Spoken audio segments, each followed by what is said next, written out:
15ویں صدی قبل مسیح تک مصر میں عمالقہ کی حکومت تھی، جو مصر کے باہر سے آ کر مصر کی حکومت پر قابض ہوئے تھے۔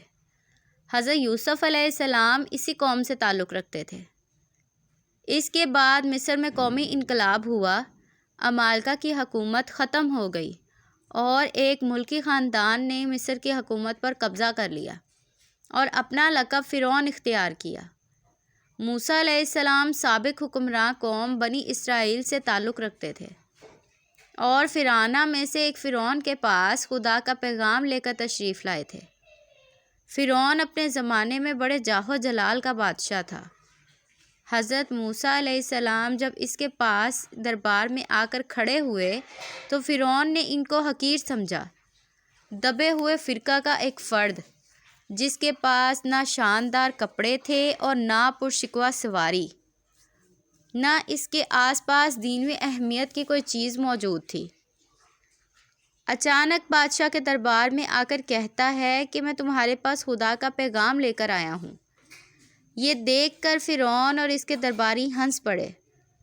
انہوں نے حضرت موسیٰ علیہ السلام کی بات کو مذاق سمجھا۔ ان کے لیے ناقابل فہم تھا کہ اتنی معمولی حیثیت کا آدمی خدا کا نمائندہ ہو سکتا ہے۔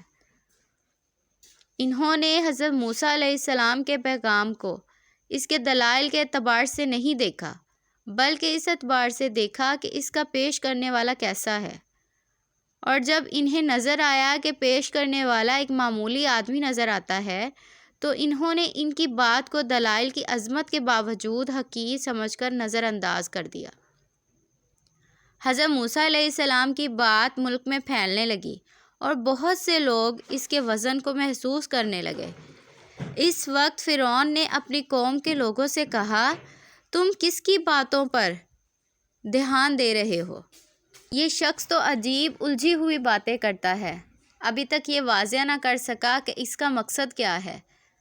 دوسری طرف میرا معاملہ ہے کہ میں صاف اور سمجھ میں آنے والی بات کہتا ہوں۔ میرے برسر حق ہونے کا ثبوت یہ ہے کہ خدا نے مجھ کو بڑائی عطا کی ہے۔ اس ملک کا اقتصادی نظام میرے حکم کے تحت چل رہا ہے۔ موسیٰ اگر خدا کے نمائندے ہیں تو کیوں نہ ان پر سونے کے کنگن اتارے گئے یا فرشتوں کا دستہ ان کے ساتھ ہوتا۔ فرعون کی یہ باتیں اس حد تک کارگر ہوئیں کہ اس نے اپنی قوم کی عقل کھو دی اور قوم نے اس کا کہنا مان لیا۔ وہ پہلے ہی سے فاسق تھے۔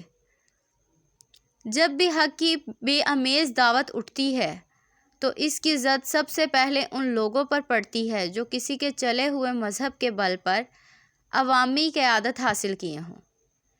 ایسے لوگ جب دیکھتے ہیں کہ دائی کی باتوں سے لوگ متاثر ہو رہے ہیں تو وہ کچھ دل فریب باتیں کہہ کر لوگوں کے ذہن کو اس سے پھیرنے کی کوشش کرتے ہیں۔